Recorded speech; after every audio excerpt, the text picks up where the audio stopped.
Hello everyone. जैसा हम और आपको मालूम है कि हम कल की क्लास में प्रोज की दुनिया के एक बड़े नाम फ्रांसिस बेकन के बारे में पढ़ रहे थे।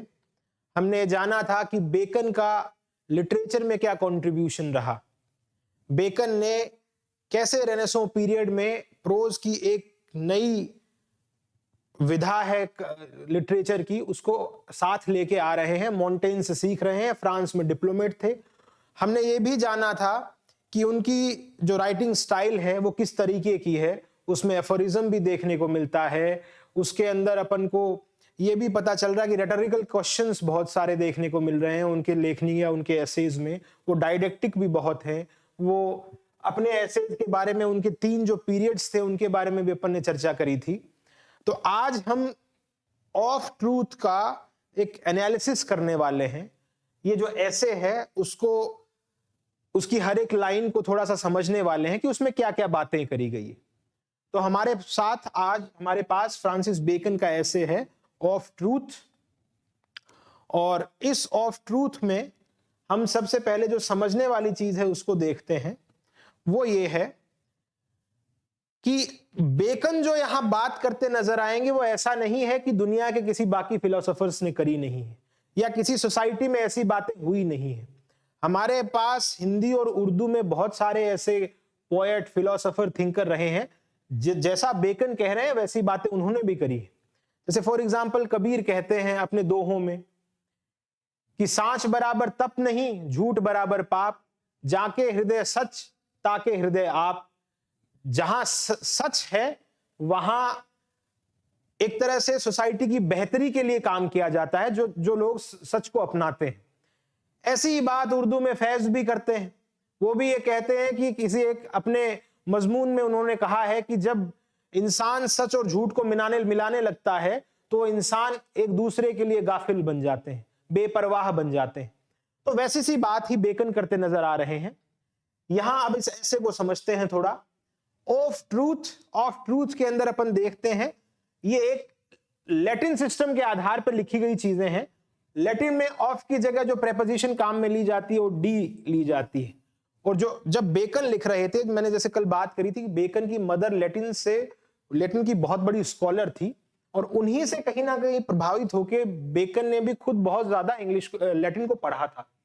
तो लैटिन के जो वर्क थे उसमें डी लगा के या किसी भी जैसे डी ट्रूथ इस हिसाब से पढ़ा जाता था। उसका मतलब हुआ करता था अबाउट ट्रूथ या फिर ऑफ ट्रूथ, ट्रूथ के बारे में, सच के बारे में जानकारी, सच असल में है क्या और झूठ क्या है उसके कॉन्ट्रेरी में। ऑफ यहां एक प्रेपोजिशन है और ट्रूथ है ये इसका ऑब्जेक्ट है या फिर नाउन है। तो ये क्या हुआ, एक तरह से प्रेपोजिशनल फ्रेज अपन को देखने को मिल रहा है। प्रेपोजिशनल फ्रेज ऑफ ट्रूथ यानी सच के बारे में बात करने वाले हैं अपने लेखक, राइटर फ्रांसिस बेकन। अब है क्या इसमें, इस ऐसे को थोड़ा समझते हैं। बेकन सच को 4-5 कैटेगरीज में बांट के ऐसे में दिखाते हैं। जैसे बेकन जो मेन कैटेगरीज हैं जो सच के बता रहे हैं कि कौन कौन सा सच अपन इस ऐसे में ढूंढेंगे। जैसे एक तो बेकन बात करते हैं theological truth, and the second one is called philosophical truth, and the third one is called civic या फिर बिजनेस ट्रूथ। 3 तरह के सच हैं, यहां बेकन है उन पे बात करने की कोशिश कर रहे हैं। हर इस सच के सामने कॉन्ट्रेरी में झूठ खड़ा नजर आएगा, और इस झूठ को दिखाने के लिए और सच को दिखाने के लिए बहुत सारे लिटरेरी डिवाइसेस का बेकन यूज करते हैं। वो मेटानमी का भी यूज कर रहे हैं, मेटाफर का भी यूज कर रहे हैं, एंटीथीसिस का भी यूज कर रहे हैं। जैसा मैंने कहा कि अपने बात को लोगों तक पहुंचाने के लिए साहित्य का काम है, उसे किसी सेंटेंस को, स्टेटमेंट को प्रभावी बनाया जाता है इन डिवाइसेस के जरिए। तो वो बेकन यूज कर रहे हैं। पढ़ते टाइम अपन देखेंगे कौन कौन सी डिवाइसेस। अब ये 3 तरीके के सच तो हमें एक तरह से सामने दिख रहे हैं। दूसरा जो छुपे हुए बेकन के यहां सच का जिक्र चल रहा है वो है सब्जेक्टिव ट्रूथ और ऑब्जेक्टिव ट्रूथ। सब्जेक्टिव और ऑब्जेक्टिव ट्रूथ। सब्जेक्टिव ट्रूथ क्या है और ऑब्जेक्टिव ट्रूथ क्या है?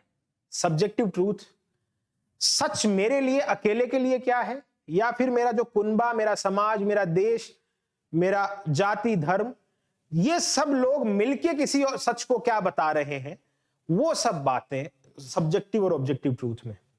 यहां बेकन सब्जेक्टिव ट्रूथ को बहुत ज्यादा इंपॉर्टेंस नहीं देते, मानते हैं कि फ्री विल और सब्जेक्टिव ट्रूथ, जो लोग ये कह रहे हैं कि हम ऑब्जेक्टिव ट्रूथ को नहीं मानेंगे, जो समाज, जाति, विशेष, देश जो सच मानता है उसको नहीं मानेंगे, इस तरीके के लोग कहीं ना कहीं फ्री विल की कैटेगरी में आ रहे हैं। वो बॉन्डेज मान रहे हैं सब लोग जो सच मान रहे हैं उसको। तो सब्जेक्टिव ट्रूथ वाली चीज को तो कहीं ना कहीं बेकन क्रिटिसाइज करते नजर आ रहे हैं, ऑब्जेक्टिव ट्रूथ की तरफ बढ़ रहे हैं, और ये तीनों सच हैं, ये सामने अपन को एज इट इज दिख रहे हैं। अब यहां एक और सवाल आता है, क्योंकि हमारी क्लास में अपन ये कोशिश ये करते हैं कि कोई चीज है क्या और क्यों है। अब वो सवाल ये है, हमने इतना बारी आज पिछले 3 मिनट में मैं 15-16 बार ट्रूथ नाम का जिक्र कर चुका हूं। अब सवाल ये है, ट्रूथ ये अंग्रेजी की एक नाउन, या हिंदी में कहें सच, तो सच है क्या?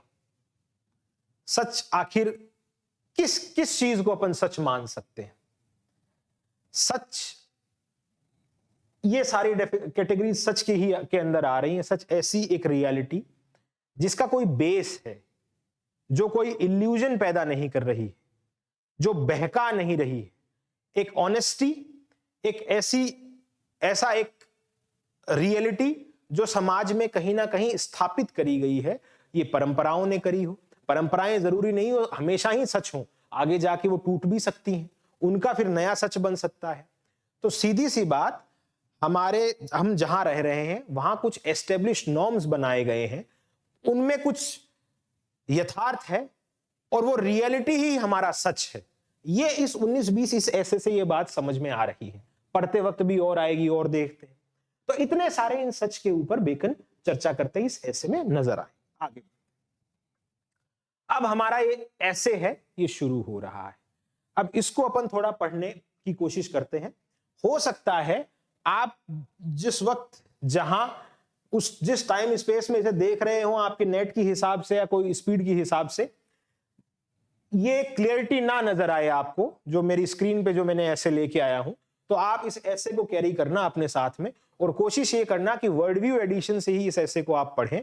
अगर इस क्लास से भी आपको नहीं समझ में आ रहा तो फिर भी आप पढ़ना चाहें तो वर्ड व्यू एडिशन से इस ऐसे को पढ़ने की कोशिश करें, क्योंकि वहां एनोटेशंस होती हैं, फुटनोट्स होते हैं, जो हर एक चीज को नीचे एक्सप्लेन करते हुए चलते हैं। अपन शुरू कर रहे हैं। जैसा सवाल मैंने आपसे पूछा है वही सवाल बेकन आपसे यहां पूछ रहे हैं, और वो सवाल ये है कि व्हाट इज ट्रूथ, सच क्या है? पहला सवाल बेकन का, सच क्या है? What is truth?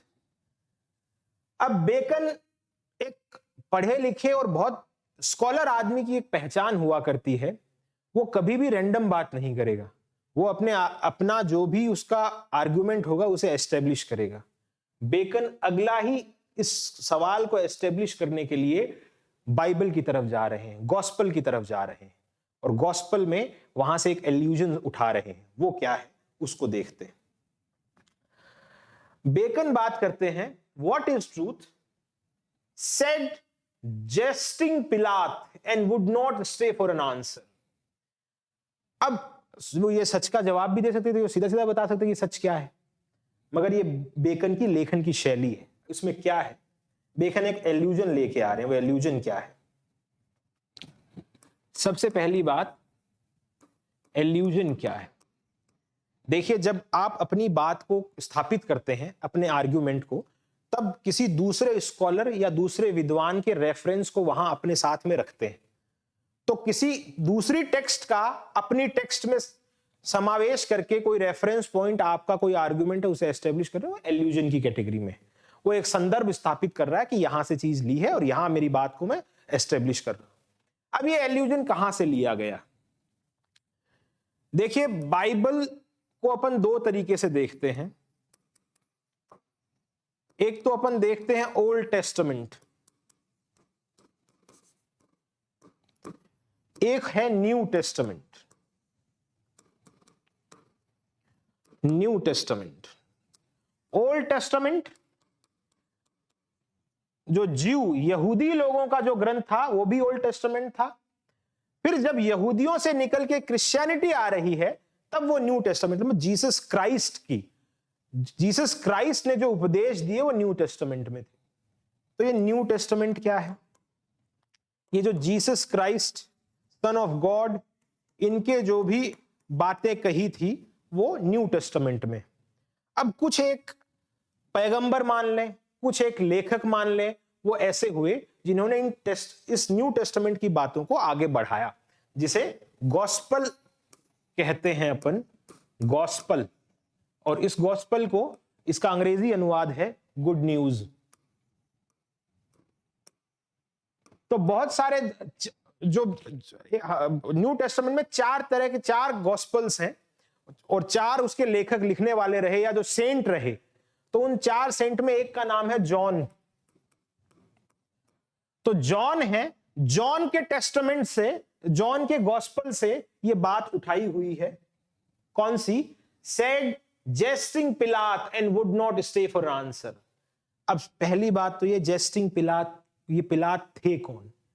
पहले अपन ने इतना समझ लिया है कि लाइन उठाई कहां से है, जॉन का जो गॉस्पल है वहां से उठाई। ये गॉस्पल जो न्यू टेस्टामेंट में, बाइबल में, मतलब क्रिश्चियनिटी का जो न्यू टेस्टामेंट है, क्रिश्चियन लोग जिस किताब को पवित्र मानते हैं वो न्यू टेस्टामेंट का अपने पास गॉस्पल्स हैं उसके अंदर बहुत सारे, तो उसमें जॉन के गॉस्पल से बात उठाई। अब बात आती है कि पिलात थे, कौन थे पिलात? पिलात एक रोमन गवर्नर थे, रोमन गवर्नर। अब एक कहानी है छोटी सी यहां पे। कहानी क्या है?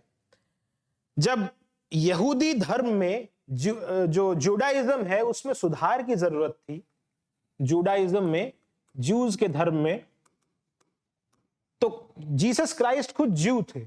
वो ये चाह रहे थे कि इस धर्म में सुधार हो, तो उन्होंने इस धर्म से इत्र अपने कुछ उपदेश दिए इसके सुधार के, और उनके उपदेशों को क्रिश्चियनिटी कहा गया।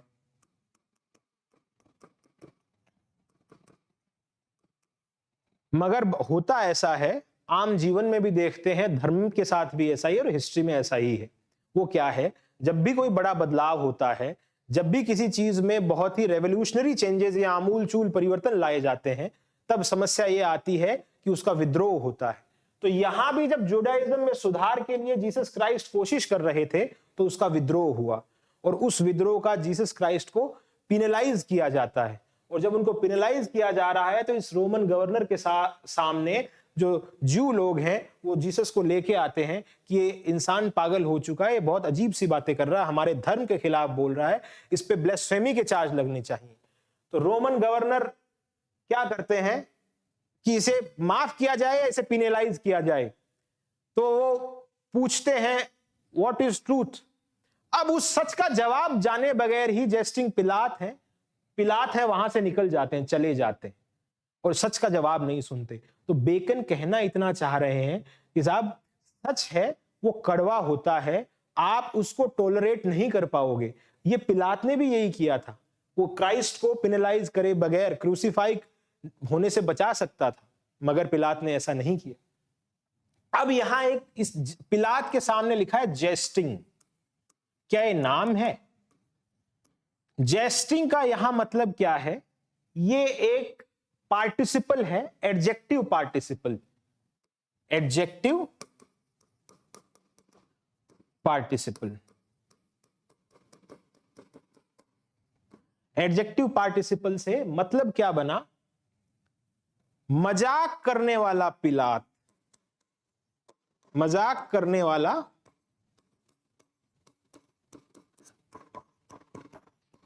पिलात। तो यहां साफ साफ लिखा है व्हाट इज ट्रूथ सेड, मजाक करते हुए पिलात ने यह बात कही, and would not stay for an answer. तो ये पार्टिसिपल है, जेस्टिंग है, ये पार्टिसिपल है, पिलात है ये नाउन। ये पिलात किसके बारे में है?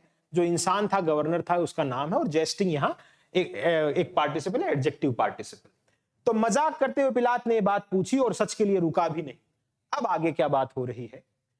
Certainly there be that delight in giddiness, निश्चित तौर पे इस चपलता और इस तरह की एक तरह से खुशी मिलती है इंसान को, इस तरह की गिडीनेस में, इस तरह के ठहराव ना होने में उस इंसान को हमेशा खुशी मिलती है।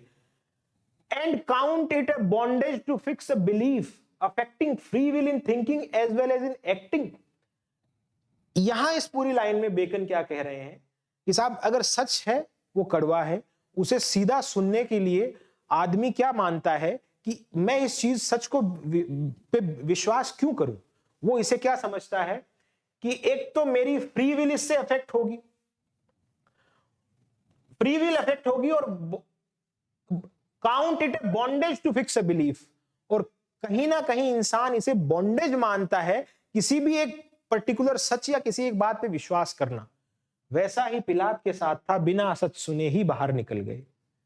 और इसको बेकन कह रहे हैं इस तरह की ये चपलता, इसमें अपन को खुशी मिलती है जब अपन किसी एक बात या एक किसी विश्वास या एक किसी आर्गुमेंट या एक किसी सच के ऊपर जब ठहरते नहीं है। तो ऐसा इंसानों के साथ होता है, ये बेकन मान रहे हैं। And though the sects of philosopher of that kind be gone, Bacon कह रहे हैं इस तरह के जो फिलोसोफर हुआ करते थे, जो किसी बात पे ठहरते नहीं थे, हर एक चीज को क्या है नकार देते थे, कहते हैं उनका वक्त तो जा चुका है। अब ये कौन से फिलोसोफर हैं, किसकी बात कर रहे हैं, इसको थोड़ा देखते हैं।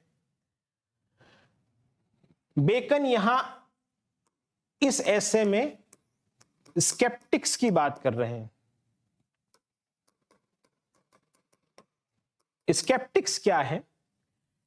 देखिए, जो रोमन सिविलाइजेशन था उसका ज्ञान की परंपरा में दो तीन तरह के धाराएं चला करती थी। वो क्या थी? जैसे एक तो एरिस्टोटल और प्लेटो का मामला रहा। एरिस्टोटल और प्लेटो अपन देखते हैं, उन्होंने नॉलेज का एक सिस्टम है उसे एस्टेब्लिश किया। उन्होंने ज्ञान की परंपरा में यह बताया कि रियलिटी का बेस क्या है, सच क्या है, नॉलेज क्या है, पूरी एपिस्टेमोलॉजी, ओंटोलॉजी सब पे बात करी। मगर उनके बाद में एक स्कूल आया जिसे अपन कहते हैं स्केप्टिक्स। स्केप्टिक्स का मतलब, स्केप्टिकल नेचर क्या होता है? जब आप किसी चीज को नकारते हैं, विश्वास नहीं करते हैं। तो ये उसी स्कूल ऑफ थॉट की बात है। Sceptics, classical sceptics. Classical sceptics एक स्कूल था जो ये मानता था कि किसी भी बात पे अपन, किसी भी आर्ग्यूमेंट को अपन 100% श्योर ट्रू है वो नहीं मान सकते। तो ये स्केप्टिक्स एरिस्टोटल और इनके बाद है, तो उस स्कूल की बात कर रहे हैं। तो यहां क्या कह रहे हैं bacon? And though the sects of philosopher of that kind, इस तरह के फिलोसोफर जा चुके हैं। किस तरह के फिलोसोफर? जो किसी भी बात को पूरी तरह एक्सेप्ट नहीं करते। Be gone, yet there remain certain discoursing wit who are of the same veins, मगर आज के जमाने में भी उस तरह की डिस्कर्सिंग विट्स यानी आर्ग्यूमेंट करने वाले इंटेलेक्चुअल लोग, डिस्कर्सिंग विट्स आर्ग्यूमेंट करने वाले इंटेलेक्चुअल लोग। अब डिस्कर्सिंग विट्स में यहां अपन को एक फिगर ऑफ स्पीच दिख रहा है। विट्स का मतलब है इंटेलिजेंट या इंटेलेक्चुअल लोग, इंटेलिजेंट पीपल से मतलब है। तो विट्स में यहां कौन सा फिगर ऑफ स्पीच है? मेटोनमी। मेटोनमी में क्या होता है? किसी भी एक चीज को दूसरी के साथ रिप्लेस किया जाता, कंपेयर नहीं किया जाता। कंपैरिजन तो मेटाफर में होता है। मेटानमी में क्या होता है? एक चीज को दूसरी से रिप्लेस किया जाता। जैसे मैं कहूं पेन, अब ये पेन है, ये किसको रिप्रेजेंट कर रहा है? पेन रिप्रेजेंट कर देगा राइटर को या पढ़ने लिखने वाले इंसान को। तो यहां पेन से भी किसी इंसान विशेष को ही रिप्रेजेंट किया जा रहा है। तो ये मेटानमी है विट्स के अंदर। तो बेकन कह रहे हैं yet there remain certain discussing wits who are of the same veins. Same veins कि आज भी वर्तमान में भी कुछ ऐसे लोग हैं, कुछ इस तरह के स्केप्टिकल फिलॉसफी में विश्वास करने वाले लोग जो आज भी ये समझते हैं कि हम भी 100% किसी इस बात पे विश्वास नहीं करते, कोई भी चीज हमें बता दी जाए और हम उस पे विश्वास कर ले। Be gone yet there remain discussing the same veins, though there be not so much blood in them as was in those of the ancient। मगर उनमें इतना साहस, करेज, ब्लड का मतलब है साहस या करेज, इतना नहीं है जितना एंशिएंट में हुआ करता था। चलो बेकन कह रहे हैं आज की जो लोग हैं वो तो बिल्कुल खोखले हैं, पुराने वक्त वाले तो चलो एक स्केप्टिकल स्कूल फिलॉसफी को मान रहे थे, वो किसी भी चीज में विश्वास नहीं कर रहे थे जो उन्हें बता दिया जाता था, मगर आज वाले तो खोखले हैं, उनके अंदर इतनी वाइटैलिटी, इतनी स्ट्रेंथ नहीं है जितनी एंशिएंट में हुआ करती थी। अब यहां भी फिगर ऑफ स्पीच है दो, सेम वेन्स और ब्लड के अंदर यहां कंपेयर किया जा रहा है दो चीजों को। अब सेम वेन्स से क्या मतलब है, यहां सेम वेन्स से मतलब है एक ही तरह के थॉट वाले, और ब्लड का मतलब क्या है, वाइटैलिटी, और सेम वेन्स का मतलब क्या है, आइडिया या थॉट वाले लोग। तो ये यहां मेटाफर दिख रहा है दोनों ही आइडिया के अंदर। मेटाफर में जैसे अपन ये जानते हैं कंपेयर किया जाता है किसी चीज को, और मेटाफर पढ़ते वक्त अपन ने पुरानी क्लास में चर्चा करी थी आईए रिचर्ड्स के एग्जांपल से कि टेनर और व्हीकल ग्राउंड ये सब बातें करते हैं आईए रिचर्ड्स, जहां एक भिन्न चीज को, एक चीज को दूसरी किसी भिन्न चीज के ए को बी के साथ कंपेयर किया जाता है, दो अलग अलग लगने वाली चीजों को एक साथ लाया जाता है। अब जैसे बात आइडिया की है, यहां वेन्स की बात करी गई है, ब्लड का मतलब यहां वाइटैलिटी से है, तो इन दोनों चीजों में यहां अपन को मेटाफर दिख रहा है। आगे देखते हैं, though there be not so much blood in them as was in those of ancient, जितना एंशिएंट के पास साहस था, आज के लोग तो खोखले, उनमें इतना साहस भी नहीं है, फिर भी वो सच को सच की तरह नहीं मानते, एक्सेप्ट नहीं करते हैं बातों। But it is not only the difficulty and labour which man take in finding out the truth, nor again that when it is found it imposed upon men's thought that does bring lies in favor, but a natural thought corrupt love of the lie itself। इस पूरी line में अपन को एक चीज दिख रही है, यहां बेकन डबल नेगेटिव का यूज कर रहे हैं। ये बेकन की खास बात है, वो किसी चीज को घुमा के बताने की कोशिश कर रहे हैं, और ये लिटरेचर में ही, बेकन की लिटरेचर की भी एक खास बात ये है कि किसी बात को प्रभावी बनाने के लिए उसे तोड़ा मरोड़ा या घुमाया जाता है थोड़ा सा, वैसा ही यहां दिख रहा है। But it is not only the difficulty and labour which man take in finding out the truth, सिर्फ ये डिफिकल्टी और लेबर नहीं है कि सच को एक्सेप्ट करने की समस्या ये नहीं कि इंसान को एक्सेप्ट करने में उसे जोर आ रहा है, ना ही अब आगे कह रहे हैं बेकन, नोर अगेन, ना ही that when it is found it impose upon man thought, जब ये मिल जाता है सच, इंसान इसे खोज लेता है, तो ऐसा नहीं है कि ये उसके थॉट को इंपोज कर देता है, बहुत ज्यादा इफेक्ट कर देता है। तो बेकन कह रहे हैं कारण क्या है, रीजन क्या है, that does bring lies in favour what. अब यहां दैट, ये पुरानी आर्किक अंग्रेजी के हिसाब से चीजें लिखी गई हैं, तो यहां ये सेंटेंस ऐसे भी बन सकता था, what does bring lies in favour, झूठ को क्या है वो फेवर में लेके आ रहा है। बेकन जवाब दे रहे हैं, a natural thought corrupt love of the lie itself, इंसान है वो झूठ से प्रेम करता है, उसे पसंद करता है, इसीलिए वो झूठ को सपोर्ट करता है। अब यहां तक अपन क्या पढ़ के आ चुके हैं, इस पूरे एनालिसिस में अपन ने मेटाफर देखा, मेटानिमी देखा, अपन ने डबल नेगेटिव की यहां बात करी, और सबसे पहले जेस्टिंग पिलात, ये अपन ने एडजेक्टिव पार्टिसिपल के सेंस में इस चीज को देखा, फिर पिलात की कहानी को समझा, ज्यूज और क्रिश्चियनिटी के बारे में।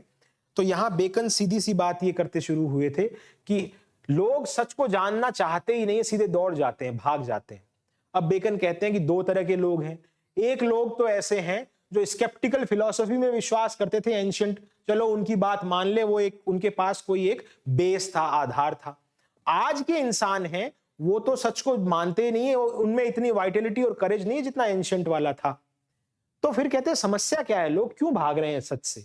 वो कहते हैं इसलिए भाग रहे हैं, सच को एक्सेप्ट करने में जोर आजमाइश की जरूरत नहीं है, दिक्कत यह है कि इंसानों को झूठ से मोहब्बत है, झूठ से प्रेम है।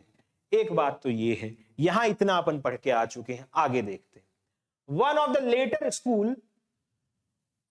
Letter school of the Grecians, Lucian satirist, later school of Grecian, ये भी स्केप्टिकल स्कूल की बात है। वहां ल्यूशियन सेटरिस्ट है, उनका चर्चा करी जा रही है। उन्होंने क्या एग्जामिन किया, इस स्केप्टिकल स्कूल वालों ने एग्जामिन किया, the matter is at stand to think what should be in it. What should be in it मतलब झूठ में क्या है ऐसा। The man should love lies, कि आदमी झूठ से मोहब्बत करता है, ऐसा क्या कारण है। Where neither they make for pleasure, ना ही वो इसे प्लेजर या खुशी के लिए कर रहे हैं जैसा कवि किया करते हैं। लिटरेचर में एक खास बात होती है, ये झूठ और कल्पनाओं पे ज्यादा चलती है।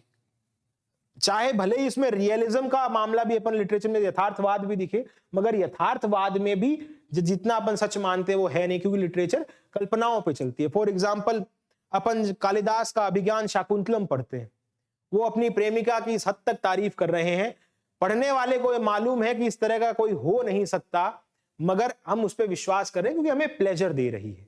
या फिर हिंदी का जो रीतिकालीन काव्य या जो दोहे वगैरह लिखे गए, वो सारे के सारे इतनी कल्पनाएं और इतना एग्जैजरेट किया गया था उस नायिका को या प्रेमिका को, वहां भी कल्पनाएं झूठ था। या फिर लिरिक पोइट्री अपन पढ़ते हैं, सोनेट पढ़ते हैं, वहां भी प्यार में जो तारीफ करी गई है उनका भी सच से कोई वास्ता नहीं है। तो यही बेकन कह रहे हैं कि जो ल्यूशियन सेटरिस्ट थे वो ये बात कह रहे हैं, जो स्केप्टिकल स्कूल वाले, कि साहब क्या वजह है कि लोग झूठ से प्रेम कर रहे हैं। ना तो वो कवि की तरह उन्हें उस बात में खुशी मिल रही है, nor for advantage as with the merchant, ना ही वो कोई व्यापारी है कि झूठ से कुछ मुनाफा कमा रहे हैं। बट फॉर द लाइज सेक, वो झूठ बोलते हैं झूठ के लिए ही। झूठ के लिए ही बोला जा रहा है। वो इसलिए बोला जा रहा है कि इंसान है, झूठ से मोहब्बत करता है। इसका जवाब ऊपर दे के आ चुके, आगे बढ़ते। But I can not tell, मैं पूरी तरह नहीं बता सकता। अब बेकन यहां आई कैन नॉट टेल के जरिए किस चीज से बच रहे हैं। बेकन कह रहे हैं but I can not tell, मैं नहीं बता सकता। ये बेकन की राइटिंग में और मॉन्टेन की राइटिंग में फर्क है। बेकन कौन और मॉन्टेन कौन, जैसे अपन कल पढ़ के आए थे। मॉन्टेन को फादर ऑफ एसेज कहा जाता है, फादर ऑफ एसेज, और बेकन को father of English essays, father of English essays. Father of English essays Bacon है, या फिर बेकन को यह भी कह सकते हैं फादर ऑफ फॉर्मल एसेज। ये भी सवाल आपको एग्जाम में दिख सकता है, फॉर्मल एसेज। इसका फर्क अपन कल पढ़ के समझ के आ चुके हैं, फादर ऑफ फॉर्मल एसेज। अब यहां फर्क है मॉन्टेन और बेकन की राइटिंग, वो क्या है। But I can not tell, Bacon बच रहे हैं। बेकन अपना जवाब तो दे देंगे किसी दूसरे स्कॉलर के जरिए, एल्यूजन्स पैदा करके, मगर खुद स्ट्रॉन्ग आई या सब्जेक्टिविटी की बात नहीं कर रहे। मैं क्या सोचता हूं बेकन कभी नहीं बताएंगे। वो बताएंगे कि ऐसा ऐसी बात है, फला क्या सोचा करता था, उसमें इस कॉन्टेक्स्ट को आप निकाल लो, आपका क्या मतलब निकल रहा है। मॉन्टेन के साथ फर्क था, ये सब्जेक्टिविटी की भी बात कर देते बीच में। तो यहां क्योंकि इस वक्त मॉन्टेन है ऐसे फॉर्म डेवलप कर रहे हैं, तो और इसको एस्टेब्लिश करने का काम कर रहे हैं, वो बेकन कर रहे हैं, इसलिए फादर ऑफ फॉर्मल एसेज भी कहा गया। फॉर्मल एसे के बारे में अपन पढ़ के आ चुके थे कि अपन ने फॉर्मल और इनफॉर्मल एसेज के बारे में चर्चा करी थी। बेकन जिसमें सबसे पहले आ रहे हैं। इनफॉर्मल एसेज अपन को ज्यादा एक तरह से जब एक डोमिनेंस में दिख रहे हैं, वो कब है, रोमांटिक एज के अंदर। रोमांटिक राइटर हैं वो इनफॉर्मल एसेज पे ज्यादा बात कर रहे हैं। एक अपन ने उसमें मिडिल स्टाइल की भी बात करी थी, वो कल की क्लास में आप देख सकते हैं। अब आगे बढ़ते हैं। But I can not tell, मैं तो साहब नहीं बता सकता मामला है क्या। ये हो सकता है, अब वो आगे कुछ अजम्पशंस, कुछ वो क्या परसेप्शन है दूसरे लोगों की, उस पर बात करते नजर आएंगे। This same truth is naked, ये सेम ट्रूथ है। यहां नेकेड का मतलब बैरन से है, सिंपल से है, कि ये सेम ट्रूथ है, वो बहुत ही सिंपल बैरन है। कैसे है, naked. An open daylight that does not show the masks and mummeries and trims of the world. ये जो सच है, ये दुनिया के मास्क, मुखौटे, ममरीज, एक तरह से जो नकली का जो दिखावा किया जाता है उसमें नहीं है, ना ट्रिम्स, जो झूठी जीत है, ऐसा सच दिखाता नहीं है। सीधी सी बात है, कहने का मतलब है कि जो दुनिया के मुखौटे हैं, नकली दिखावा है, झूठी विजय है, जीत है, उसके ऊपर सब चीजें, उनका सच से कोई वास्ता नहीं होता, क्योंकि सच तो बहुत सिंपल है। Of the word half stately and daintily as candle light. Bacon यहां एंटीथीसिस पैदा कर रहे हैं, दो चीजों को अलग अलग दिखा रहे हैं। ये कह रहे हैं कि ट्रुथ है वो तो बहुत सिंपल है, मगर जो दिखावा, झूठ, वो सब चीजें हैं, ये अपने साथ वैभव, स्टेटली एंड डेंटली, और शान और शौकत एक साथ लेके आते हैं। सच है वो तो अपन को जैसे दिन के अंदर कोई चीज सच दिखती है, रियल दिखती है, धूप में, दिन के उजाले में, वो तो सच है। और बाकी मोमबत्ती की रोशनी में, महलों, गुंबदों, मीनारों, उनके अंदर जो रोशनी में चीजें अपन को दिख रही हैं, वो झूठ है। तो यहां भी मेटाफर है। यहां किस तरह का मेटाफर है? हम देख रहे हैं कि ओपन डे लाइट को कंपेयर किया जा रहा है किससे? सच के साथ। और कैंडल लाइट को किससे कंपेयर किया जा रहा है? झूठ के साथ। तो टेनर क्या है और व्हीकल क्या है? टेनर है यहां सब्जेक्ट, सच और झूठ दोनों टेनर है। व्हीकल क्या है? जो चीज सच और झूठ के इस आइडिया को कंपेयर करवा रही है, वो क्या है? ओपन डे लाइट और कैंडल लाइट, इन दोनों में फर्क। तो ये सीधा सा मतलब यहां है कि सच है वो एक खुली धूप में चीजें दिखने वाली हैं, वैसा है। और झूठ कैसा है? झूठ है वो कैंडल लाइट में जो शान और शौकत दिखती है, वो सब दिखावा है, चौंचले हैं, झूठ है। Truth may perhaps come to the price of a pearl. यहां भी एक बहुत अच्छी एनालॉजी प्रेजेंट कर रहे हैं, वापस मेटाफर दिख रहा है। क्या है यहां? कि सच है, truth is like a pearl, truth may perhaps come to the price of a pearl. सच है वो पर्ल के जैसा है।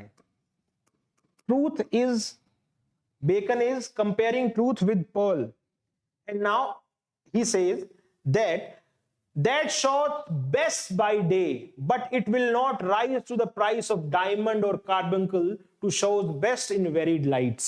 अब यहां भी एक एनालॉजी है।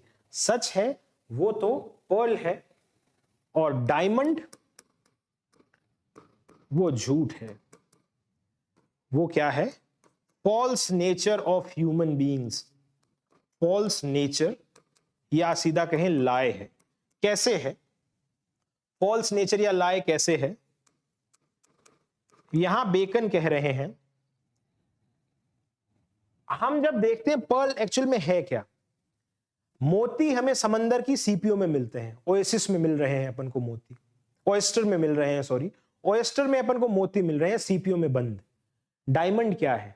डायमंड एक जौहरी के पास जाता है, वो उसे संवारता है, उसकी कतर ब्योंत करता है, उसके बाद उसमें निखार आता है।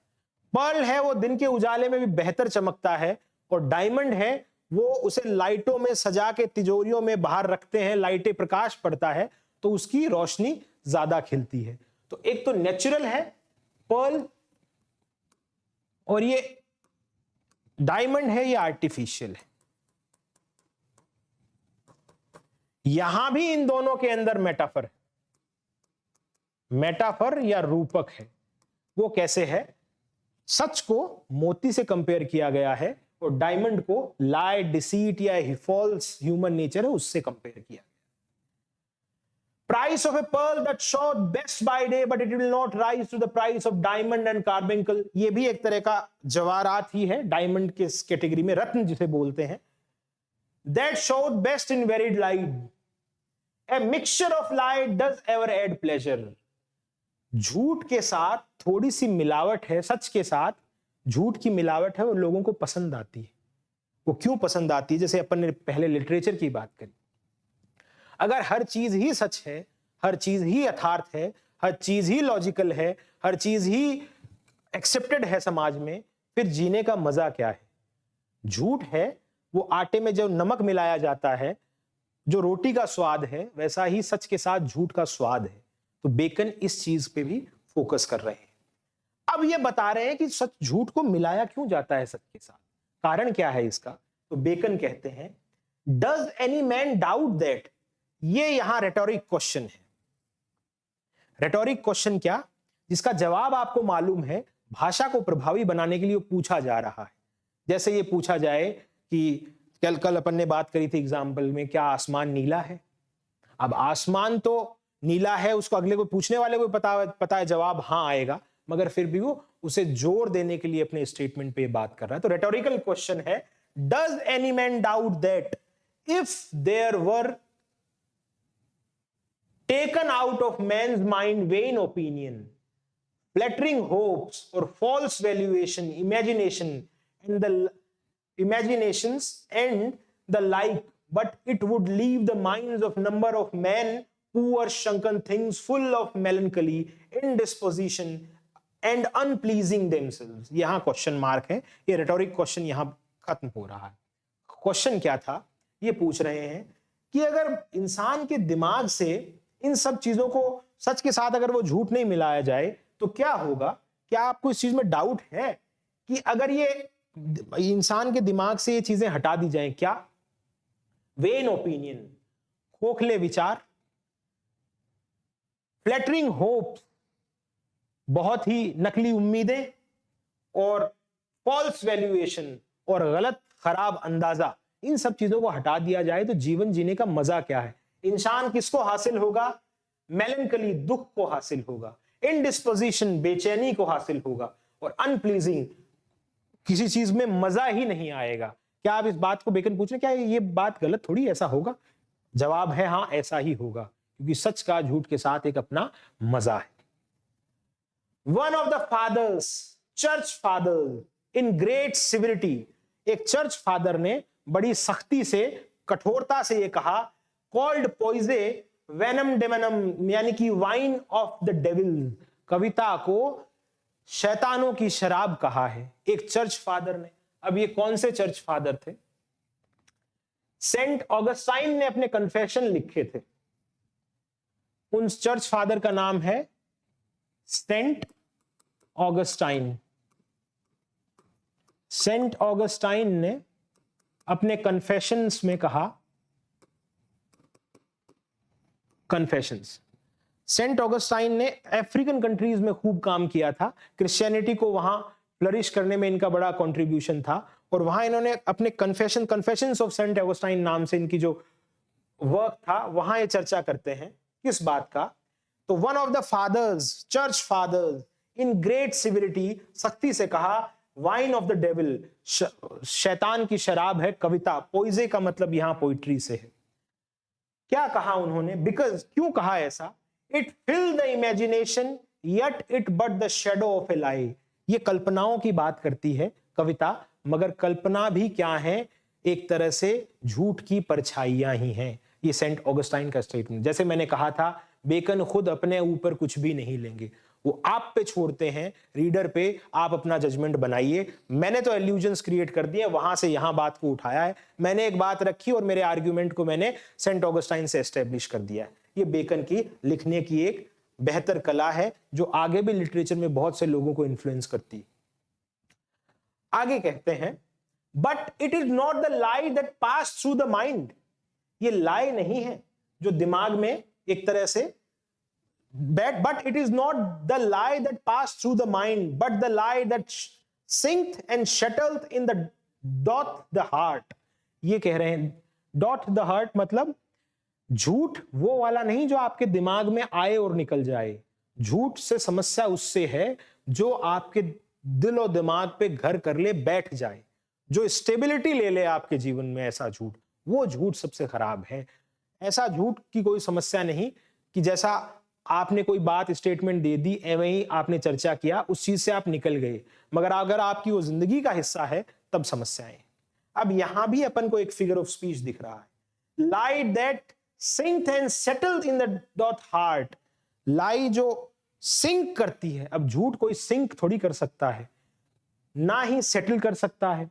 तो एक तरह से यहां एक पर्सोनिफिकेशन दिखाया गया है झूठ का। पर्सोनिफिकेशन, झूठ को क्या दिखाया गया है, उसको जो इंसान जैसी हरकतें कर सकता है झूठ का मानवीकरण किया गया है, वैसा ही झूठ के साथ दिखाया जा रहा कि ऐसा झूठ जो आपके दिमाग में बैठ जाए, घर कर जाए, ऐसे ही झूठ से समस्या है। जो गुजर चुका है उससे समस्या नहीं। आगे बेकन क्या कह रहे हैं,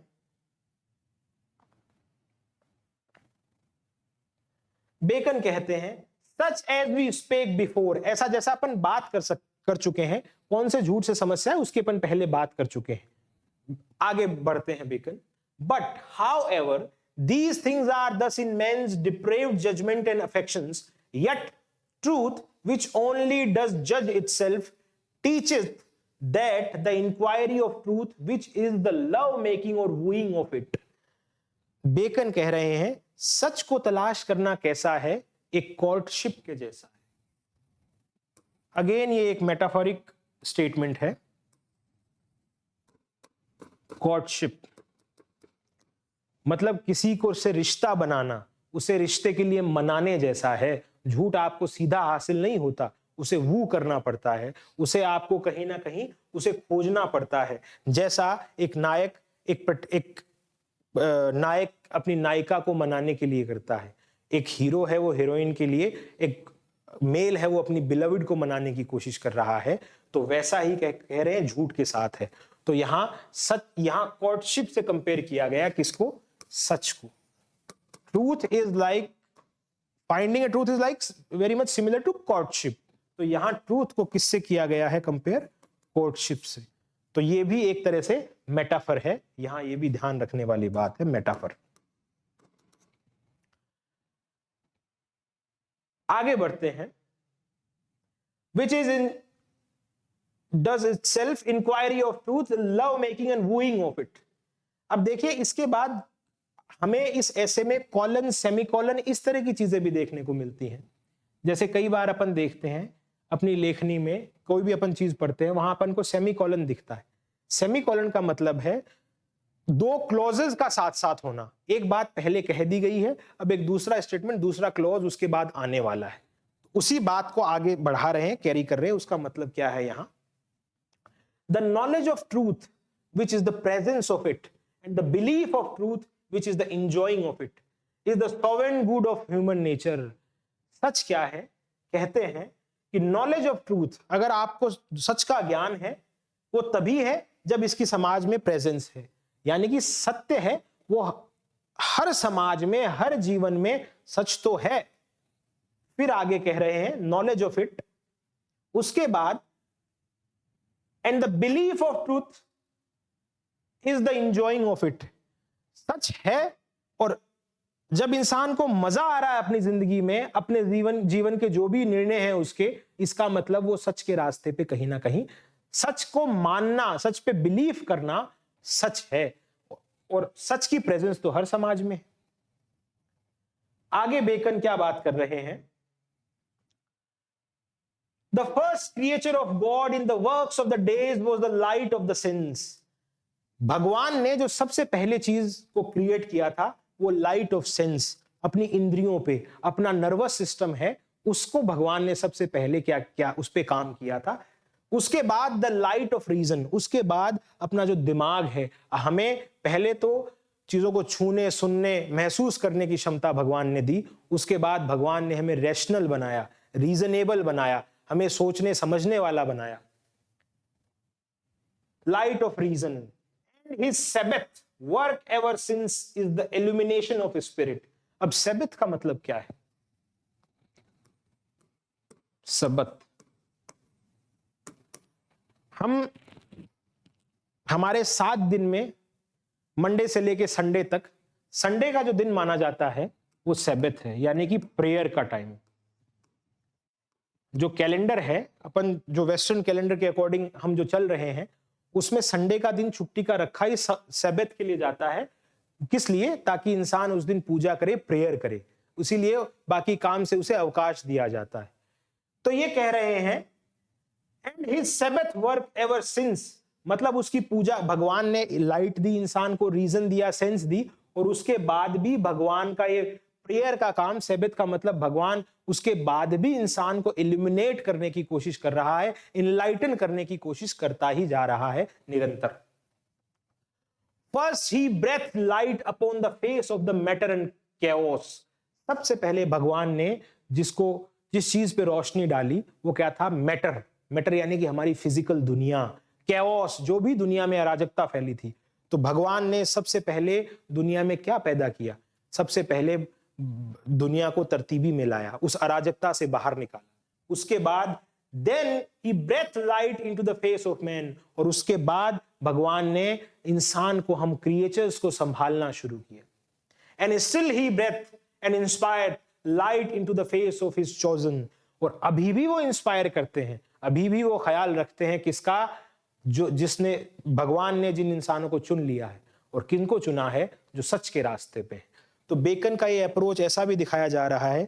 बेकन ने एक ऐसे लिखा था, ऑफ एथिज्म, ऑफ सुपरस्टिशन। तो वहां कई बार ये चर्चा रहती है कि क्या बेकन एथीस्ट थे, मगर बेकन, ये माना जाता है कि प्योरिटन, खुद एक कट्टर प्योरिटन थे, और उनके एसेज की जो लैंग्वेज है, जिसमें अपन को देखने को मिल रहा है कि वो भगवान से दूर हटने के लिए नहीं, भगवान के नजदीक जाने की बात कर रहे हैं। और सच है, वो भगवान के तक पहुंचने का कहीं ना कहीं एक रास्ता है। The poet Lucretius Roman, Epicurean poet. अब ये एक और तरह की फिलॉसफी की बेकन बात कर रहे हैं यहां। एपिक्यूरियन क्या है? देखिएगा, हमने बात करी एरिस्टोटल और प्लेटो के बाद जो स्कूल ऑफ थॉट अपन को नजर आता है वो किसका है? वो स्केप्टिकल का है। मतलब किसी बात पे हर चीज को नकार देना, ये स्केप्टिकल स्कूल ऑफ थॉट की एक चीज हुआ करती थी। इसी के साथ एक और स्कूल दिखती है अपन को नॉलेज सिस्टम में, उसे कहा जाए Epicurean. Epicurean school. Epicurean school के लोग क्या मानते थे कि इंसान को खुश रहना है जिंदगी में, और खुश कैसे रहा जाएगा? उसे प्लेजर की चीजें ढूंढनी है, उसे मजा करना है जिंदगी में। एक चारवाक जो दर्शन है उसी से रिलेटेड थोड़ी सी एक बात है। तो वहां बेकन क्या कर रहे हैं? सच के इस बेस को मजबूत करने के लिए ऐसे जो थिंकर्स हैं उनके एग्जाम्पल भी ला रहे हैं, ऐसे स्कूल्स के एग्जाम्पल भी ला रहे हैं जो सच और इन चीजों पे विश्वास नहीं करती थी, मगर उनमें भी कुछ एक ऐसे लोग हुए जिन्होंने सच के बारे में लिखा है। तो यहां एपिक्यूरियन जो स्कूल है उसका एक बात बेकन कर रहे हैं। वो क्या कर रहे हैं? The poet Lucretius, Roman Epicurean poet. ये द पोएट का जिक्र एक ल्यूक्रिटस नाम से पोएट थे एपिक्यूरियन स्कूल के, that beautified the sect that was otherwise inferior to the rest. Beautified the sect, कौन सा सेक्ट? इस एपिक्यूरियन स्कूल को ल्यूक्रिटस नाम से पोएट था, इसने इसे ब्यूटिफाई कर दिया, इसे ऊंचाइयों पे पहुंचा दिया। अदरवाइज ये एपिक्यूरियन थे, वो इंफीरियर स्कूल हुआ करती थी। अब बेकन इससे बताने की कोशिश करेंगे कि ये भी सच के बारे में कुछ बोल रहे हैं ल्यूक्रिटस, जो एपिक्यूरियन स्कूल के हैं, जो सच वगैरह इन चीजों को ज्यादा अहमियत देती ही नहीं। Was otherwise inferior to the rest, saith yet excellently, उन्होंने बहुत ही एक्सीलेंटली कहा है।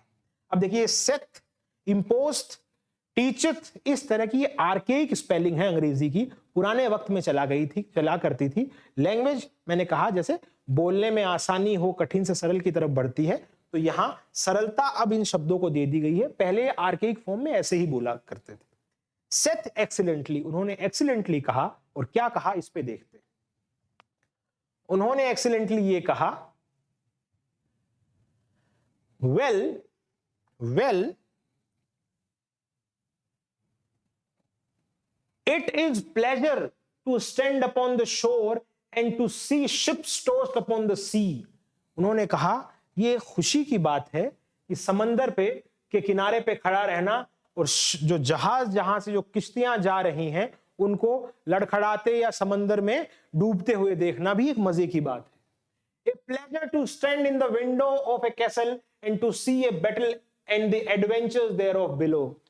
कि एक महल की खिड़की पे खड़ा रह के एक लड़ाई की देखना भी बहुत मजे की बात है, मगर इससे भी ज्यादा मजे की बात क्या है, वो क्या बता रहे हैं? बट लेकिन no pleasure is comparable to the standing upon the vantage ground of truth. सच के ऊंची जगह पे, सच जैसी ऊंची जगह पे खड़ा रह के बाकी चीजों को देखना, कंपेयर करना किसी भी चीज से बहुत ज्यादा खूबसूरत है। तो यहां कैसी एनालॉजी क्रिएट करी गई है? समंदर के अंदर, समंदर के किनारे पे खड़ा रह के किश्तियों को उलटना देखना, उसके बाद किसी विंडो पे, किसी खिड़की पे, किसी खड़े रह के महल की खिड़की पे युद्ध को देखना भी खूबसूरत बात है। मगर पोएट कह रहे हैं सबसे खूबसूरत बात क्या है? सबसे खूबसूरत बात है सच के एक ऊंचाई पे खड़ा होकर चीजों को देखना। तो सच इंपॉर्टेंट। तो एनालॉजी देख सकते हैं आप, शिप की एनालॉजी है, शिप के साथ बैटल की बात करी गई है। तो शिप और बैटल दोनों किसको रिप्रेजेंट कर रहे हैं? दोनों झूठ को रिप्रेजेंट कर रहे हैं, दोनों लाई को रिप्रेजेंट कर रहे हैं। और सच है वो एक ऊपर का रास्ता जिसको कोई कमेंड नहीं कर सकता, जिसको कोई जीत नहीं सकता, ऐसा सच है। And to see the errors and wanderings and mists and tempests in the vale below, ऊपर ऊंचाई पे, सच के रास्ते पे ऊंचाई पे खड़ा रहना और फिर क्या देखना?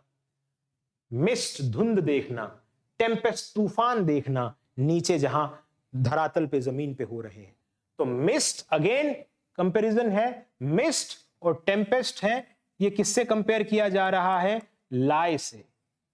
तो ये भी एक मेटाफर है। मिस्ट और टेम्पेस्ट किसको बता रहे हैं? मिस्ट और टेम्पेस्ट का यहां मतलब लाई से है, तो ये मेटाफर है।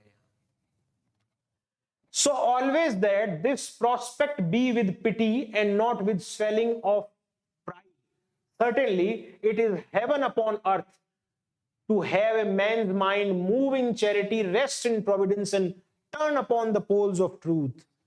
बेकन कह रहे हैं it is heaven upon earth. Heaven upon earth, ये भी एक एफोरिस्टिक स्टेटमेंट है। To have man's mind move in charity, आदमी का दिमाग चैरिटी में, प्रोविडेंस में, ईश्वर ने जो चीजें स्थापित कर दी हैं उनको संभालने में, and turn upon the poles of truth, और सच के रास्ते पे जाने से दुनिया में स्वर्ग है। अब यहां भी एक फिगर ऑफ स्पीच है, वो है पर्सोनिफिकेशन। पर्सोनिफिकेशन, अब पर्सोनिफिकेशन या मानवीकरण कैसे है? Man's mind move in charity, आदमी चैरिटी के लिए जाता, आदमी का दिमाग नहीं जाता। रेस्ट इन प्रोविडेंस, आदमी का दिमाग है वो चैरिटी के लिए नहीं जाता है। तो यहां चीजों को पर्सोनिफाई किया गया है, और ये एफोरिस्टिक स्टेटमेंट भी है। एफोरिज्म तो बेकन का पूरा जो ऐसे देख रहे हैं, एफोरिज्म तो खूब सारे देखने को मिलते हैं यहां।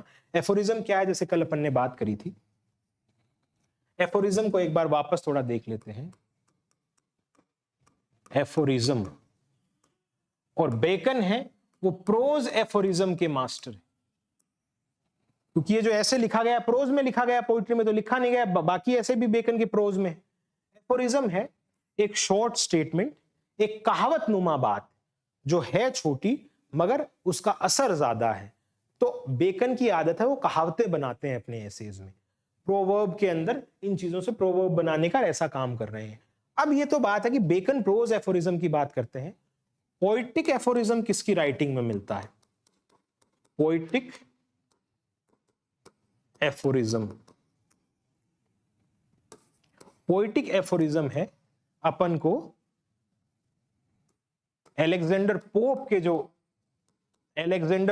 के वर्क हैं, अलेक्जेंडर पोप, उनकी राइटिंग में अपन को पोएटिक एफोरिज्म देखने को मिलता है। तो यहां अपन पीछे ये बात कर रहे थे कि दुनिया में आपको स्वर्ग देखना है तो सच के रास्ते पे स्वर्ग है, खुदा ने जो स्थापित किया है उसको मानने में स्वर्ग है, या फिर चैरिटी की तरफ, लोगों के कल्याण की तरफ अपन बढ़ते हैं तो वहां स्वर्ग है। और यहां मैंने बताया पर्सोनिफिकेशन का जिक्र हुआ। यहां एक और लिटरेरी डिवाइसेस इस सेंटेंस में दिख रही है। डिवाइस है वो क्या है? एन्यूमरेशन। एन्यूमरेशन, एन्यूमरेशन क्या होता है? जब एक चीज को, एक बात को बताने के लिए बहुत ही list of content, list of object का जिक्र किया जाता है। जैसे it is heaven upon earth, पृथ्वी पर स्वर्ग कब है?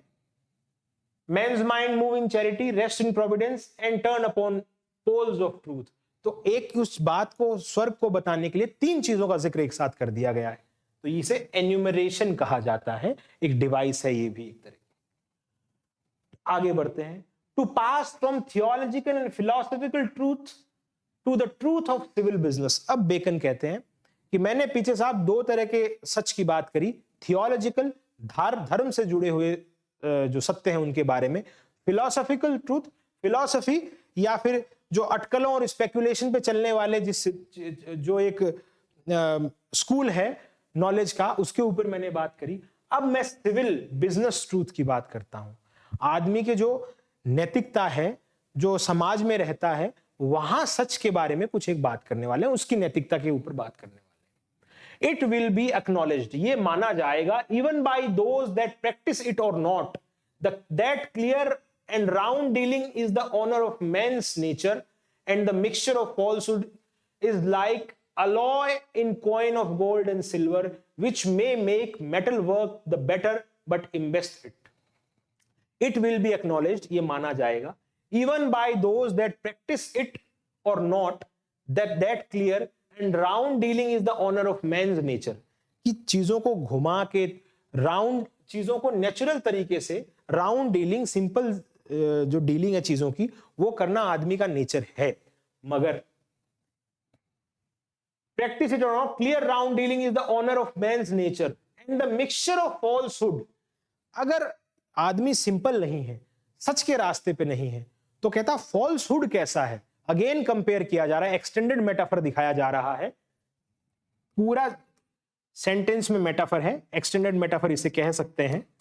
मेटाफर क्या है कि फॉल्सहुड है वो कैसा है, फॉल्सहुड है वो कैसा है, वो एलॉय की तरह है। एलॉय क्या है, मिश्रण करना किसी चीज में। सोने को एक तसल्ली से जब तराशा जाके उस पर कुछ बनाया जाता है, तो उसको जब सख्ती दी जाती है तो उसमें कुछ और मेटल मिलाए जाते हैं। तो बेकन कह रहे हैं सोने और चांदी में जब कोई चीज मिला दी जाती है तो ये तो मानते हैं वो चीज ठोस बन जाती है, स्टेबल बन जाती है, मगर सोने की वैल्यू घट जाती है, चांदी की वैल्यू कम होती है। इन्वेस्ट इट का मतलब है उसकी वैल्यू कम हो जाती है। तो कहीं ना कहीं बेकन ये कह रहे हैं कि एक जिंदगी का नेचुरल वे ऑफ लिविंग वो क्या है, सच के रास्ते पे है। डिसीट है, फॉल्सहुड है, लाय है, ये सब चीजें क्या है, कहीं ना कहीं एलॉय का काम कर रही हैं। एक चीज भी खास आपको नजर आएगी, जैकोबियन पीरियड में इस एलॉय की और इन चीजों का जिक्र खूब ज्यादा मिलता है। ये मेटाफर आपको बहुत सारे वर्क में देखने को मिलता है रेनेसो पीरियड में, क्योंकि रेनेसो के टाइम पे ही एलॉय धातु के अंदर दूसरे मेटल के अंदर दूसरे किसी मेटल को मिला के उसे एक नया रूप देने की परंपरा चली थी रेनेसो में। इसीलिए बहुत से वर्क में इस एलॉय का इनका जिक्र आता है, यहां बेकन के यहां भी दिख रहा है। For these winding and crooked courses are the goings of the serpent. इंसान तो नेचुरल तरीके से जीने वाला इंसान है, यहां क्रूकेड और वाइंडिंग, घुमा फिरा के झूठ के रास्ते पे चलना है काम तो सरपेंट का है, which goes basely upon the belly and not upon the feet. वो पेट के बल पे रेंगता है, पैरों पे नहीं चलता, इंसान पैरों पे चलता है। तो सरपेंट क्या है, अगेन मेटाफर है। सरपेंट डिसीट को रिप्रेजेंट कर रहा है, डिसीट को, ट्रेचरी को, फॉल्सहुड को रिप्रेजेंट कर रहा है। अब सरपेंट भी ये बिब्लिकल इल्यूजन है। सरपेंट बिब्लिकल इल्यूजन कैसे है, हमें पता है आदम और हव्वा की कहानी हमें मालूम है, एडम एंड ईव की। एडम को और ईव को बागे बहिश्त किया गया था, उन्हें गार्डन ऑफ ईडन से ईश्वर ने धक्के मार के बाहर निकाला था। किस वजह से, क्योंकि वहां सरपेंट, सेटन सरपेंट के भेष में आके ईव को मिसगाइड करता है और ये कहता है कि आपको भगवान ने जो सेब है, एप्पल है, उसे खाने से मना किया है, क्योंकि एप्पल को बाइबल में फ्रूट ऑफ नॉलेज कंसीडर किया जाता है। कि तो आदम और हव्वा, एडम और ईव जब आए एग्जिस्टेंस में, तो ईश्वर ने कहा आप वही काम करोगे जो मैं बताऊंगा। ये एक फ्रूट ऑफ नॉलेज है एप्पल, इसे आपको कभी नहीं खाना है। तो दोनों एग्री करते हैं कि ऐसा नहीं होगा जिंदगी में कभी भी। मगर सरपेंट है वो ईश्वर के अगेंस्ट, शैतान है वो भगवान के अगेंस्ट रिवोल्ट करता है और वो ईव को मिसगाइड करता है, कहता है कि हमेशा क्या आप भगवान की ही बात मानने वाली है। वो मिसगाइड करता है, ईव है वो एप्पल कंज्यूम करती है, वो एप्पल को खा रही है। इसके बाद ईश्वर है एडम और ईव को बागे बहिष्ट कर देते हैं। हम और आप जो आईफोन के ऊपर आधा कटा हुआ सेब देखते हैं, वो भी एक बिब्लिकल रेफरेंस है। आधा सेब है वो ईव खा चुकी है और आधा इंसान के लिए छोड़ा गया है। और एप्पल किस बात को रिप्रेजेंट करता है बाइबल में? Fruit of knowledge. तो स्टीव जॉब्स ने एक तरह से मार्केट के अंदर क्या किया कि मैं आपको ज्ञान बेच रहा हूं। एप्पल मतलब नॉलेज, फ्रूट ऑफ नॉलेज आपके पास है, आधा ईव ले चुकी है, जो ईश्वर की क्या है, ईश्वर के जो क्या है, इंसान के पूर्वज हैं, आधा सेब वो खा चुके हैं, आधा आपके पास है। तो इस तरह से सरपेंट का एक एल्यूजन यहां बताया गया है, जो फॉल्सहुड, डिसीट और ट्रेचरी की बात कर रहा है। Which goeth basely upon the belly and not upon the feet. There is no wise that does so cover a man with shame as to be found false and perfidious. ये कह रहे हैं झूठ बोलना, सच के अगेंस्ट जाना ही क्या है? सबसे बड़ा दगा है, सबसे बड़ा विश्वासघात है। And therefore Montaigne said prettily when he inquired the reason why the word of lie should be in such a disgrace and such an odious charge.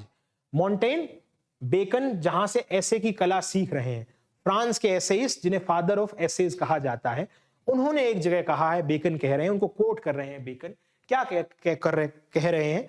Bacon कह रहे हैं कि मॉन्टेन ने भी एक बार इस बात का जिक्र किया है कि झूठ की दुनिया को इतना डिसग्रेसफुली क्यों देखा जाता है, झूठ को पसंद क्यों नहीं किया जा रहा है। तो यहां उसका जवाब है, मॉन्टेन कह रहे हैं, इफ इट बी वेल वेड, अगर इस चीज के वजन को नापा जाए और इस चीज को समझा जाए, वे का मतलब यहां ये है to say that a man lieth, a man झूठ, ए लायर, लाइथ का मतलब है liar, a man is a liar as much to say that he is brave towards God and coward towards man. अगर एक इंसान झूठ बोल रहा है तो वो चलो ये तो मान लेते हैं वो भगवान के सामने तो बहादुर है, मगर इंसान के सामने बहादुर नहीं है। अब इस बात का क्या मतलब है? इस बात का मतलब ये है, ईश्वर ने एक दुनिया बनाई, उसने चीजों को एस्टेब्लिश किया, सेटल किया, उसके बाद उसके अगेंस्ट को रिवोल्ट करता है, ईश्वर के अगेंस्ट, उस कायनात के अगेंस्ट, तो क्या कहा जा सकता है? ईश्वर समझ सकता है कि मेरे अगेंस्ट सवाल उठा रहा है, इसका मतलब इंसान तो बहादुर है। मगर इस बहादुरी को जिस कुनबे, जिस समाज, जिस नेशनलिटी का हिस्सा वो इंसान है, वो उसे एक्सेप्ट नहीं करेगा कभी भी। तो इंसान जो झूठ बोलता है वो भगवान की नजरों में गिरे ना गिरे, वहां बहादुर जरूर हो, मगर वो जो इंसानों की दुनिया है, उसकी खुद की जमात है, वहां वो गिर चुका होगा। For a lie faces God and shrinks from man. झूठ है, लाई फेसेस गॉड, झूठ है, भगवान को फेस करता है और श्रिंक करता है इंसान से। अब भगवान को फेस करता है झूठ और श्रिंक करता है, यानी कि मुंह छुपाता है, भागता है इंसान से। इसका मतलब यहां भी पर्सोनिफिकेशन है। झूठ को मानव जैसी संज्ञा दी गई है, पर्सोनिफिकेशन। पर्सोनिफिकेशन, वापस मानवीकरण, यहां जो फिगर ऑफ स्पीच दिख रहा है, वापस अपन को मानवीकरण दिख रहा है। For lie faces God and shrinks from man. झूठ है, ईश्वर को फेस कर सकता है, मगर इंसान को फेस नहीं कर सकता। Surely the wickedness of falsehood and breach of faith cannot possibly so highly express in that it shall be last peal to call the judgment of God upon the generation of men. It being foretold that when Christ comes, he shall not find faith upon the earth. Luke, यहां इस line में बात यह है, for a lie faces God, surely the wickedness of falsehood and breach of faith cannot possibly be so highly expressed as in that it shall be the last peal to call the judgment of God upon generation of men. जब कयामत के दिन इंसान के काम का को परखाया देखा जाएगा, तो सबसे पहले झूठ और सच के ऊपर नापा जाएगा। फिर आगे कहा जाता है, it being foretold, ये कहा जाता है कि जब क्राइस्ट दुनिया में आएंगे, वो वापस क्राइस्ट अपने नए अवतार में दिखेंगे, उनका रिसरेक्शन होगा क्राइस्ट का, तब क्राइस्ट, ल्यूक मानते हैं, ल्यूक एक गॉस्पेल में कहते हैं, जॉन का गॉस्पेल है, ल्यूक का गॉस्पेल है, मार्क का गॉस्पेल है और मैथ्यू का गॉस्पेल है। 4 गॉस्पेल अपन को देखने को मिलते हैं। तो यहाँ ल्यूक के गॉस्पेल से लाइन उठाई गई है कि जीसस क्राइस्ट जब इस दुनिया में आएंगे, वापस उनका रिसरेक्शन होगा, एक नया अवतार आएगा, नया सिविलाइजेशन बनेगा, तब वो कहेंगे he shall not find faith upon the earth. वो इस दुनिया में फेथ, विश्वास का कोई भी जिक्र नहीं सुनेंगे, उन्हें विश्वास मिलेगा ही नहीं। ये ल्यूक से ली गई बात है। अब ये ऐसे था, इसका एक हिस्सा अपन कल पढ़ चुके थे, एक हिस्सा आज हमने पढ़ा है। यही 19-20 बातें हैं। ज्यादातर पूछे जाने वाली चीज क्या आ सकती है इस ऐसे में से? बेकन के लिटरेरी डिवाइसेस का यूज, यहां किस कॉन्टेक्स्ट में क्या बात करी गई है, कहां से एल्यूजन्स हैं वो उठाए गए हैं, ये इंपॉर्टेंट चीज है। बाकी जो कौन कौन से ट्रूथ है उनके ऊपर बात बेकन कर रहे हैं, तो इसे अपन उसी सलीके से पढ़ा है। बाकी शुक्रिया।